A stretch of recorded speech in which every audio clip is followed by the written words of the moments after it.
just look around. You got the mountains, you got the most beautiful city in the whole entire country. The university is absolutely, looks like it's out of a storybook.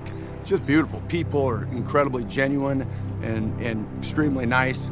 It's just a place that obviously I'd want my kids to go to school. And it sells itself. You don't have to sell anything about this place. You just got to get them here. You know, the old field of dreams. Yep. Build it and they will come. It's already built.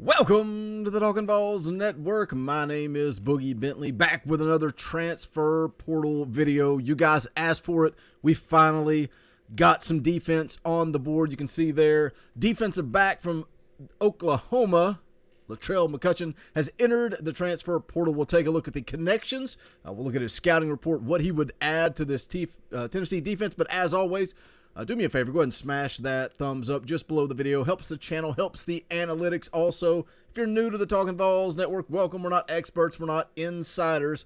We are fans just like you. So if you enjoy the content, make sure you do go ahead and subscribe. Click that bell for notifications so you don't miss out when we go live or when we drop new content. Dauber and the Indy Kid are getting geared up to go live here in just a couple of hours immediately following the Tennessee-South Carolina basketball game. So I hope you guys will tune in to that. But let's go ahead and jump into this. Let's see exactly who is Latrell McCutchin and what he would do for this Tennessee defense. You can see there, enters the transfer portal. This is from 247sports.com. Joey Helmer doing the writing here. Another Sooner has hit the transfer portal. This time it's cornerback Latrell McCutchin, who's exploring his options. The freshman from Austin, Texas, has done so after appearing in 9 games for the Sooners during the 2021 campaign. In those 9 games, McCutchin forced a couple of fumbles, broke up a pass, recorded a quarterback hurry, and notched 9 total tackles. And when you, again, what do we always do? We look and see why. Why is this kid entering the transfer portal? Well, he is a freshman, and due to the coaching change going on in Oklahoma, no real surprise how many players are hitting the portal. But he is a corner. He's 6'1", 185 pounds. Just kind of went through there what he did in his freshman campaign. As far as coming out of high school, he was a 4-star corner from the state of Texas.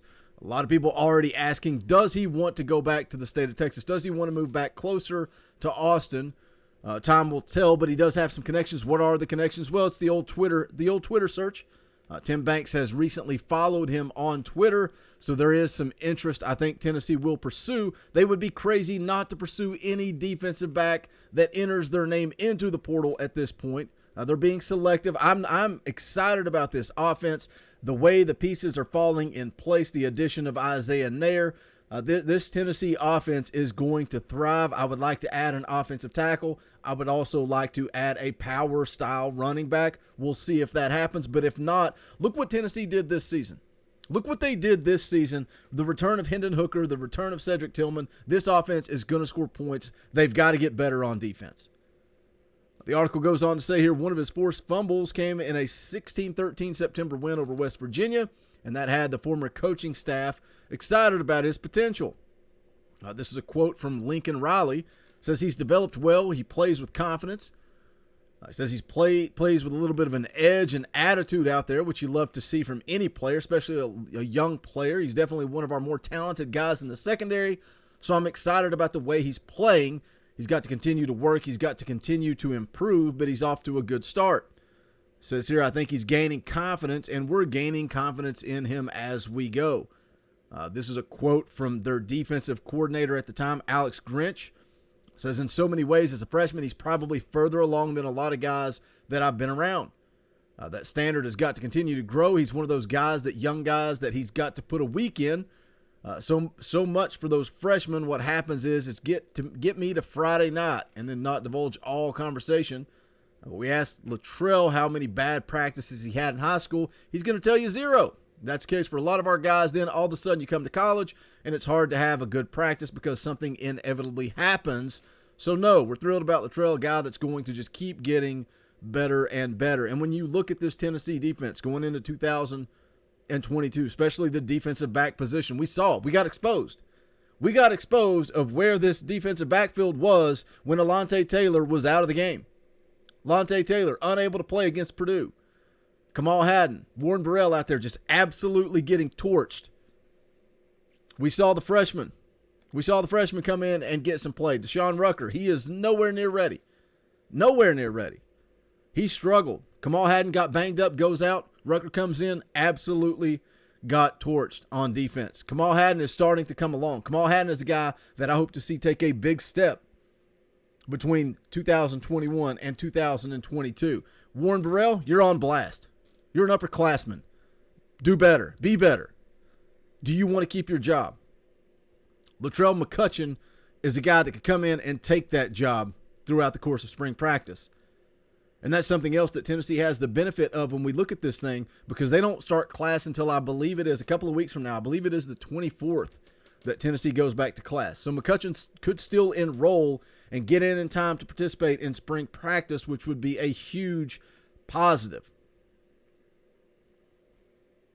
Here's a quote from veteran linebacker at Oklahoma, Deshaun White, talking about McCutchin. He says, man, he's just mature, really, really mature to be a freshman. He really gets it. I think he understands what it takes to be a good player at this level, and he's figuring out his own ways to be able to execute the things that he needs to do to be the best player that he can be. He's not perfect. None of us are, but I think that the important thing with him is that he continues to intentionally try to get better, and I think that's a big thing. This is the key to the article. It says, with all these comments, it's obvious the new regime under Brent Venables and co. would like to have McCutchin back.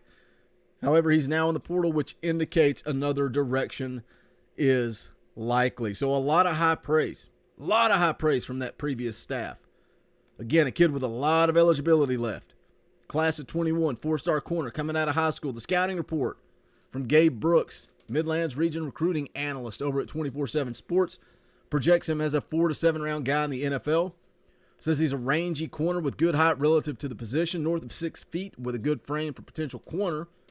Size and play style could also translate to free safety and provide personnel flexibility. Plays aware, reacts quickly.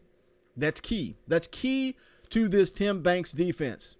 How many times, previous administration, previous coaching staff, we could not see guys get lined up. They couldn't get the play call in. It was the most complex system in the history of football, but Tim Banks comes in. Guys seem to be playing loose, playing fast. We want somebody that can react quickly. When you look at top end speed, if you have quick reaction and good awareness, you can make up for speed. Says he covers a good amount of ground in the zone, not afraid of contact, willing to come downhill against the run and screen game. Shows good ball skills for a DB, aided by ample experience in all three phases. Disruptive at the catch point and uses length to his advantage. Missed 2019 junior season with a knee injury. Long strider with adequate play speed. Those at speed and athleticism have not been verified in combine environment. Lacks ideal arriving pop. Can improve tackling and technique consistency. A Power 5 caliber corner prospect with all conference potential. Long-term development could lead to NFL draft ceiling. So again, we've been talking about it. We've been talking about it for 2 months. Tennessee needs help on the defensive side of the ball. Latrell McCutchin enters the transfer portal, immediately followed by Tim Banks. I would say the lines of communication are open. Does McCutchin have interest in Tennessee? Will Tennessee be able to sell him on the potential to come in and start from day one? Because I think that opportunity is there. I think we need immediate help at corner, and I think that is a selling point for anybody in the portal. You have an opportunity to come to Tennessee and start from day one. Hit that comment section. Let me know your thoughts. Would you like to see McCutchin head to Knoxville? Are there any relationships that I'm unaware of?